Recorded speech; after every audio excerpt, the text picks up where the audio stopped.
ताज्या घडामोडी पाहिजेत तर मग आजच C24 तास या आपल्या YouTube चॅनलला लाईक करा, शेअर करा, सबस्क्राईब करा आणि बेल आयकॉनवरती क्लिक करायला अजिबात विसरू नका। राहुरी शहरामधील नामांकित साईराम इलेक्ट्रॉनिक्स अँड बॅटरीज या दालनात तुम्हाला मिळतील सर्व प्रकारच्या इलेक्ट्रॉनिक वस्तू तसेच होम अप्लायन्सेस। साईराम इलेक्ट्रॉनिक्सचं नातं आहे खास, प्रत्येक घरात गुणवत्तेचा विश्वास। उन्हाळ्यामध्ये थंड कूल करण्यासाठी AC, fridge, cooler, deep freeze यांची भव्य अशी रेंज। साईराम इलेक्ट्रॉनिक्स खरेदी विक्री संघ, नगर मनमाड रोड, राहुरी। तेव्हा आजच साईराम इलेक्ट्रॉनिक्स या दालनाला भेट द्या आणि आनंदाची सुरुवात करा। Sairam hospital test tube baby centre. नमस्ते, मी डॉक्टर सोनाली माने, साईराम हॉस्पिटल राहुरी, वंध्यत्व तज्ज्ञ व एम्ब्रॉलॉजिस्ट तज्ज्ञ। आपल्या इथे IVF बद्दल अत्याधुनिक उपचार पद्धती उपलब्ध आहे। तर त्यामध्ये IVF, ICSI, embryo donation, egg freezing, sperm freezing तसेच सरोगसी माताबद्दल सल्ला पण आपल्या इथे दिला जातो। आपल्या इथे हमखास गुण येण्यासाठी प्रयत्न केले जातात। साईराम हॉस्पिटल लॅप्रोस्कोपिक सेंटर आणि test baby centre, court area, Bhagyashree हॉटेलच्या पाठीमागे, राहुरी। पाठदुखी, कंबरदुखी, खांदादुखी, सांधेदुखी तसंच मणक्याच्या आणि पॅरालिसिस आजारांपासून डॉक्टरकडे जाऊन वैतागले आहात का? तर आहे ना राहुरीमध्ये आयुर्वेदिक खात्रीशीर उपचार। Doctor Melawane hospital and spines care therapy centre, Rahuri bus stand समोर। डॉक्टर केतन धनंजय मेळवणे, संपर्क 9890 42 52 40। 25 वर्षाची परंपरा, डॉक्टर मेळवणे हॉस्पिटल। पारनेर तालुक्यातील गटेवाडी येथील राळेगण सिद्धी रस्ता गावठाणाच्या जवळ अतिक्रमणामुळे गेल्या 1.5 वर्षांपासून बंद असल्याचा आरोप करत शेतकरी इंद्रभान दगडू सकट यांनी मंगळवारी 18 ऑगस्टपासून पारनेर तहसील कार्यालयाच्या समोर आमरण उपोषण सुरू केलं। रस्ता तातडीनं अतिक्रमण मुक्त करून वाहतुकीसाठी खुला करावा अशी त्यांची प्रमुख मागणी आहे। याबाबत सकट यांनी 18 मे रोजी तहसीलदार तसेच जिल्हाधिकारी यांना निवेदन देऊन रस्ता खुला करण्याची मागणी केली होती। मात्र वारंवार निवेदन देऊन देखील अद्याप ठोस कारवाई झाली नाहीये असं त्यांनी म्हटलं। रस्ता बंद असल्यानं परिसरामधील 10 ते 12 कुटुंबाची मात्र मोठी गैरसोय होतीये। शेतकऱ्यांना शेतामध्ये येण्या जाण्यासाठी अडचणी निर्माण झाल्या आहेत।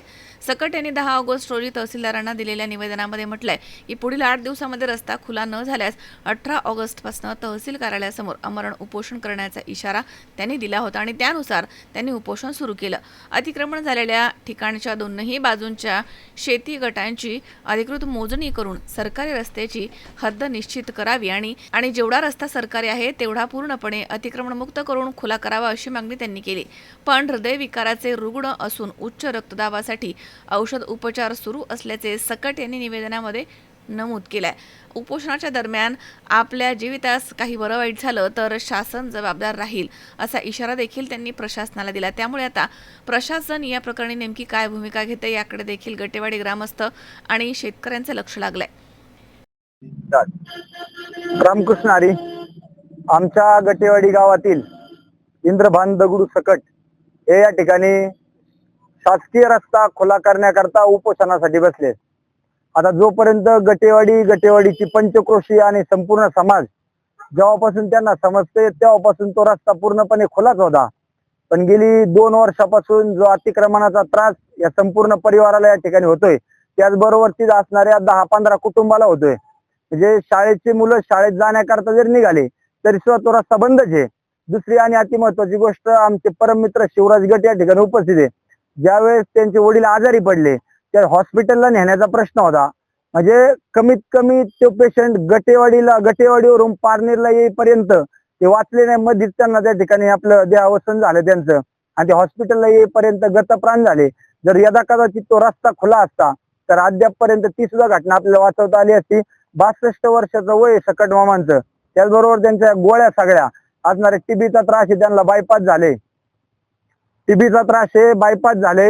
आणि ह्या 62 वर्षाच्या व्यक्तीला जर या ठिकाणी उपोषणाला बसायची वेळ जर येत असेल तर खऱ्या अर्थानं खेदाची शोकांतिकेची गोष्ट आहे। मिनी मंत्रालय आपण ज्याला म्हणतो, ग्रामपंचायतच्या वतीने पहिली गोष्ट पाठपुरावा करायला पाहिजे होती, त्यांच्या बेसवर केलाय असेल, पण कमीत कमी हा तोपर्यंत निकाली लागायला पाहिजे होता, विषय तो झाला नाही। मध्ये मला वाटतं 2दा रस्ता खुला करून दिला ना, एकदा रस्ता खुला करून दिला, त्याच्यानंतर परत त्या रस्त्यावरती अतिक्रमण झालं, अद्यापपर्यंत तो रस्ता बंदच आहे। म्हणजे जी 20-25 कुटुंब त्या ठिकाणी राहणारी आहेत त्यांना वर्दळी करता तो रस्ता, हे काय तिकडे जमिनी नांगरीत नाही तिकडच्या, किंवा तो रस्ता कायमस्वरूपी डांबरी करा म्हणत नाही, पण जो रस्ता पहिला पायवाटे तो रस्ता फक्त खुला करून द्या ही यांची मागणी आहे. आणि जर अशाही मागणी करता तहसील कार्यालयामध्ये या ठिकाणी उपोषणाला जर बसावं लागत असेल आणि प्रशासन जर त्याची दखल घेत नसेल तर अत्यंत खेदाची गोष्ट आहे. कारण आपण हिंदुस्थान राष्ट्राला, आपल्या भारत देशाला आपण त्या ठिकाणी कृषी प्रधान राष्ट्र म्हणतो, तेच शेतकऱ्याला जायला करता जर तो रस्ता खुला नसेल होत तर अत्यंत खेदाची गोष्ट आहे. 62 वर्षांचं वय आहे त्यांचं.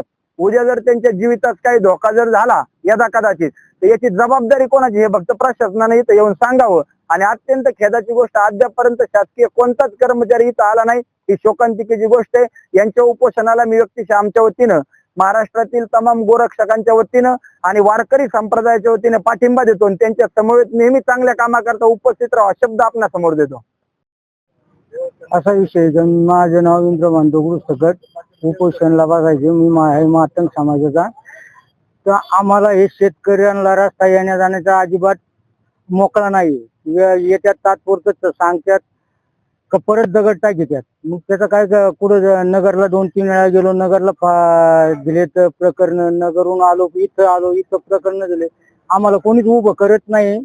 जायचं कोणत्या दरबारी, कुठं पाहायचं, कुठे सॉल्व सोडवायचं, असं झालेलं आहे. मग त्याच्यापेक्षा घरी राहण्यापेक्षा यायला जायला जागा नाही. आम्ही आजारी माणसं, आम्ही जायचं कुठं यायचं कुठून.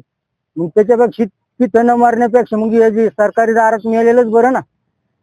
मग जायचं कुठं, राहायचं कुठं, असं झालंय ना. मग तिथून आम्ही सगळं सोडून कुठं जावा आणि कुठं राहावा. आज 1.5-2 वर्षापासून प्रॉब्लेम आहे. आता हे नगरला 2-3 वेळा केलेला आहे, प्रांतला केलाय, आपल्या यांना दिलेला आहे, 2-3 वेळा 3 पत्र दिलेले. तहसीलदारकडे गेलो दुसऱ्या दिवशी, तर ते म्हणले आम्हाला एवढेच काम आहे का. त्या टायमाला टँकर चालू होते, तुमची कामं सोडायची ना, आम्ही हेच कामं करायची का तुमची कामं, दुसरे कामं सोडून. आम्ही ऐकलं गेलो ते चेंडू लाथाळ्या आणि लाथाळी जात तिकडे मॅडम कडे, जा इकडं या, त्यांनी सांगायचं जा याला हवी ऐकलं. आणि आपण त्यांच्याकडे गेलं का त्यांनी सांगायचं तहसीलकडे. मग जायचं कुठं, विचारायचंच काय. हे चेंडू मध्ये असल्या आणि त्यांनी इकडून लाथाळायचं आणि त्यांनी तिकडून लाथाळायचं, आम्ही मध्ये चेंडू सारखं हे करायचं. अतिक्रमण 1.5-2 वर्ष झाले, 2 वर्ष झालेत. आता ह्यो म्हणतो माझी जागा आहे, त्यो म्हणतो माझी जागा आहे. हे घरही निघत नाही, ह्यो रस्ताही देत नाही. मग आहे कोणाचं. मग हे सरकार रस्ता का चोरी गेला का. आम्ही काय खाजगी रस्ता मागतच नाही, आम्ही सरकारी रस्ता मागतोच ना. मग सरकारी रस्त्याचे जर आम्ही जर पैसे भरायचे असेल तर मग सरकार काय करते, याच्यावर काय करणार आहे आम्ही. आता काय म्हणणे मॅडम, ते उपोषण पत्र दिलं, आता अजून काही बोललेच नाही, काही म्हणलेच नाही. आता काय म्हणतात आणि काय नाही, आता काय माहिती काय करतात ते. कोणी येऊन गेलं नाही, काहीच नाही केलं. पत्र नाही काय दिलं, काय नाही. त्यांनी उपोषणाला दिलं होतं का तुम्ही पत्र पाठवलं होतं तलाठी भाऊसाहेबांसोबत का उपोषण काही करू नका असं दिलं. आम्ही त्यांना उत्तर दिलेलं, त्यांना उत्तर दिलं का आम्ही उपोषणाला बसणार आहे. कोणीच नाही आलं आतापर्यंत, कोणी सरकारी कोणीच नाही आलं. सर्कल नाही, कोणी नाही, काही ग्रामसेवक नाही, बीडीओ नाही, कोणी नाही, तलाठी नाही, काही झाले नाही.